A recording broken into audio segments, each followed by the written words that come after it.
He mocked her in front of the entire platoon.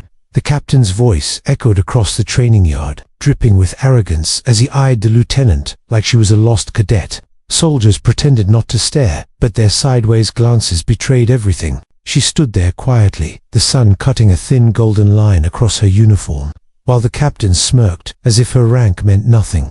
She felt the heat rise in her chest, not from humiliation but from the truth. She knew he didn't. Not yet. Before I tell you what happened next, tell me in the comments where you're watching from. I love knowing who's listening. For weeks, Lieutenant Aria Hayes had tried to blend in. She listened more than she spoke, observed more than she corrected, and waited for the moment when the team would reveal who they really were. She believed humility wasn't weakness, it was strategy. But Captain Rowan Briggs didn't see it that way. To him, leadership was noise volume, swagger, the loudest voice in the room. And today, he wanted to embarrass her enough that she would either break or quit. Aria stood perfectly still as he circled her, boots grinding into the gravel. "You're out of line," he said. "You may wear a lieutenant's bars, but you haven't earned my respect." A murmur rippled through the group. Some were uncomfortable, some were entertained, all were watching. Inside, her pulse thumped like a warning drum. She had promised herself she wouldn't pull rank unless absolutely necessary. But this wasn't just about her anymore. This was about the platoon she was sent to evaluate, the one the army suspected had fallen into disorder, intimidation, and fear under Captain Briggs' command. She was the quiet storm sent to uncover the truth. Still, she hesitated. She wondered if confronting him now would make her just like him.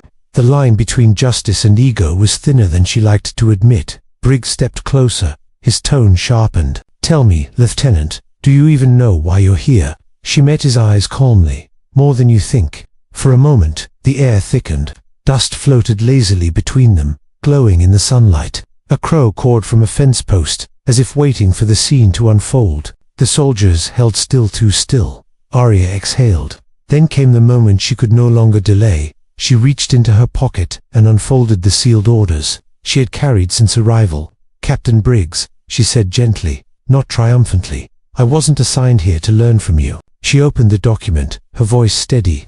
"I was assigned here to take command of this entire unit." The yard froze. A pin could have hit the gravel and sounded like thunder. Briggs blinked, color draining from his face. "That's impossible," he stammered. But even from feet away, everyone could see the official crest, the signature, the designation, Commanding Officer, Aria Hayes. A wave of whispers surged through the formation. Some soldiers straightened. A few exchanged glances filled with relief, others with guilt. Aria's heart pounded, not from victory, but from the weight of what came next. Because authority alone meant nothing.